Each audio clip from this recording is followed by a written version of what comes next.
¿Y si la solución a uno de los mayores retos de la agricultura moderna estuviera en realidad en el pasado? Y no en cualquier pasado, sino en el de una pequeña isla volcánica.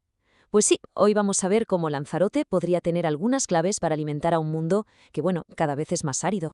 Bueno, para empezar, vamos con un número que nos pone las cosas en perspectiva. 40.000. Así, tal cual.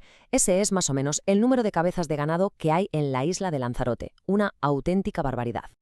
Claro, y aquí viene la pregunta del millón, ¿no? Estamos hablando de una reserva de la biosfera, un lugar protegido y, sobre todo, súper seco. Entonces, ¿cómo narices alimentas a tanto animal? Porque la respuesta, desde luego, no es nada fácil. Venga, para que se entienda bien la dimensión del problema, vamos a meternos de lleno en las condiciones tan duras a las que se enfrenta la agricultura de la isla. A ver, los datos hablan por sí solos. Lanzarote es reserva de la biosfera, sí, pero es un sitio increíblemente árido. ¿Cuánta lluvia? Pues apenas 120 milímetros al año, casi nada. Y por si fuera poco, casi un tercio de la isla se está convirtiendo en un desierto. O sea que al final la consecuencia es lógica. Tienen que importar 2/3 de la comida para el ganado. Y claro, esa dependencia es una bomba de relojería, tanto para la economía como para el medio ambiente. La pregunta es, ¿esto ha sido siempre así? Pues va a ser que no. A veces, para encontrar respuestas, lo mejor es mirar hacia atrás. Y eso es justo lo que hicieron los investigadores, buscar pistas en el pasado, en cómo vivían los primeros habitantes de la isla, los guanches. Y lo que encontraron, la verdad, es alucinante. Hay un texto de hace 600 años, el Canarién, que ya hablaba de la cantidad de ganado que había en la isla. La cita es que no puede ser más clara. Había un montón de cabras y su carne era buenísima. O sea que esto nos demuestra que la ganadería no es un problema de ahora, que ha sido la base de la vida en Lanzarote desde hace siglos. De hecho, es que la ganadería era el motor de su economía. Tenían cabras, que eran la base de todo, pero también una oveja muy curiosa, de pelo liso, y algunos cerdos. Y lo aprovechaban absolutamente todo. La carne, la leche, las pieles, todo. Eran totalmente autosuficientes. Y aquí vuelve la gran pregunta. ¿Pero cómo lo hacían? ¿Cómo se las apañaban en un sitio tan seco y sin poder importar nada de fuera?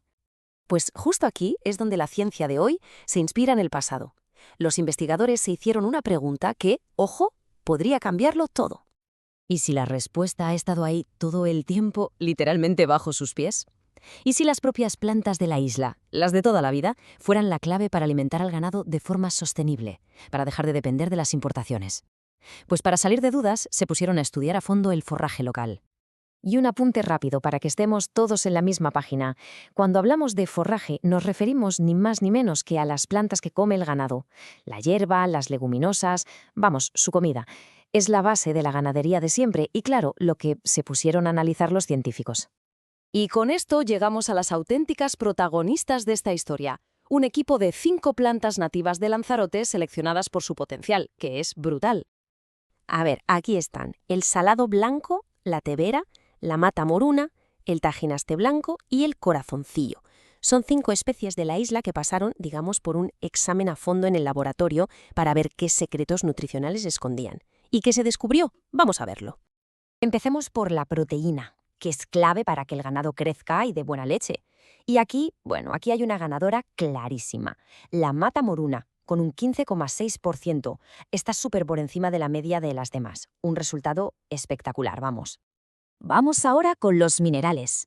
Un dato curioso. En estos análisis, cuando se habla de un alto contenido de cenizas, lo que significa es que la planta es muy rica en minerales. Y en esto hay 2 que son las estrellas. Ojo al salado blanco, con un 32,7%, y el tajinaste blanco tampoco se queda corto. Son, de verdad, auténticas bombas de nutrientes para los animales. Y por último, la fibra, que es súper importante para la digestión de animales como las cabras. Pues bien, en este punto, el corazoncillo simplemente arrasa. Casi un 47% de fibra, pero que muy por encima de las demás. Entonces, ¿cuál es la conclusión de todo esto? Pues que no hay una única superplanta mágica. Lo que nos ofrece la naturaleza es más bien un equipo de especialistas. La mata moruna te da la proteína, el salado blanco los minerales, el corazoncillo la fibra. Cada una tiene su función. Es una pieza del puzzle. La clave de todo, al final, no está en una sola planta, sino en la mezcla, en la diversidad. Vale, la ciencia lo deja claro. El potencial está ahí, en la propia tierra de la isla. Pero claro, la pregunta ahora ¿es tan fácil como ponerse a plantar esto por todas partes y ya está? Pues la respuesta, como suele pasar en ecología, es un poquito más complicada. Porque una cosa es lo que dicen los análisis en un laboratorio y otra muy distinta es el mundo real, donde siempre aparecen nuevos retos. Saber qué plantas usar es solo el primer paso del camino. Y para entender bien estos retos, vamos a fijarnos en un ejemplo concreto, el del tagasaste. Es otra planta forrajera súper importante en Canarias, un arbusto de la zona con un valor nutritivo muy alto que ya se cultiva en varias islas. Y aquí es donde viene el pero. Incluso una planta que es de allí y que está perfectamente adaptada, como el tagasaste, pues tiene sus propios enemigos. Es vulnerable a plagas, como unas ninfas llamadas aritaina o los típicos pulgones. Y estos bichitos, aunque parezcan poca cosa, pueden destrozar los cultivos y cargarse la producción de forraje. Así que la lección es bastante clara, ¿no? No se trata simplemente de volver al pasado y ya está. La solución de verdad está en combinar lo mejor de los dos mundos, la sabiduría de antes, saber qué plantas usar, con la ciencia de ahora, que nos dice cómo gestionarlas bien, creando sistemas que aguanten las plagas y el clima que viene. Y todo esto nos deja con una reflexión final que va mucho más allá de Lanzarote.